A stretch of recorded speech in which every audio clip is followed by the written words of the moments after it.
എല്ലാവർക്കും സുജീസ് വേൾഡിലേക്ക് സ്വാഗതം. ഇന്ന് കുടംപുളി എങ്ങനെയാണ് തയ്യാറാക്കുന്നതെന്ന് നോക്കാം. ക്ലൂസിയേസി എന്ന സസ്യകുടുംബത്തിലെ ആളാണ് കുടംപുളി.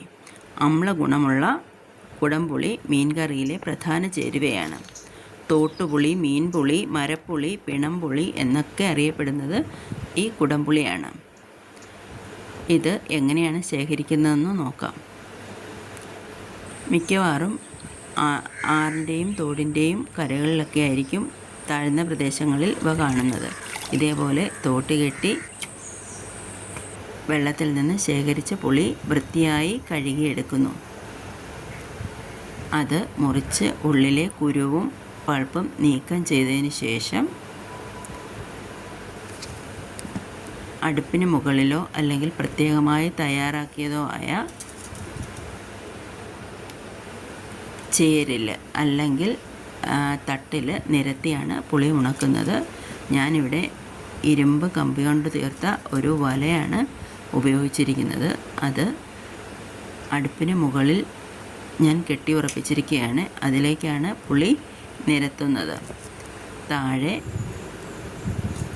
തൊണ്ടോ വിറകുമൊക്കെ വെച്ചിട്ട് പുക കൊള്ളിക്കണം.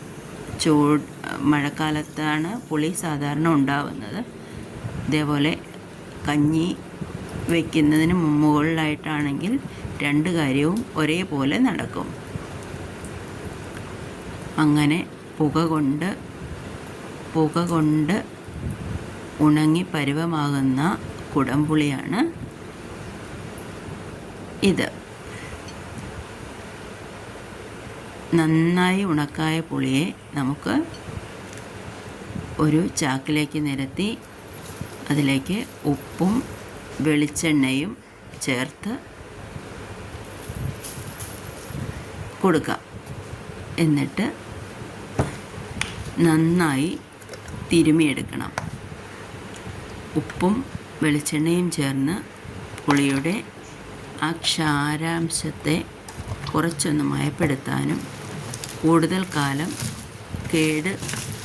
ഫംഗൽ ബാധ ഉണ്ടാവാതെ സൂക്ഷിക്കാനും സഹായിക്കുന്നു. ഇങ്ങനെ തയ്യാറാക്കുന്ന പുളി കാലങ്ങളോളം കേടാകാതെ സൂക്ഷിക്കാം. കുടംപുളി ദുർമേധസ് കുറയ്ക്കാനും കഫം, അതിസാരം, വാതം എന്നിവയിലെ ഔഷധ ചേരുവ കൂടിയാണ്. കോട്ടയംകാർക്ക് കുടംപുളി ഇല്ലാതെ എന്ത് മീൻകറി അല്ലേ? കറികളുടെ രുചി കൂട്ടാനായിട്ട് കുടംപുളി തന്നെ വേണം നമുക്ക്. എന്നിട്ട് ഇത് വെയിലത്ത് വെച്ച് നന്നായി ഒന്നുകൂടി ഉണക്കിയെടുക്കണം. നല്ല വെയിലാണെങ്കിൽ ഒരു ദിവസം മതിയാവും.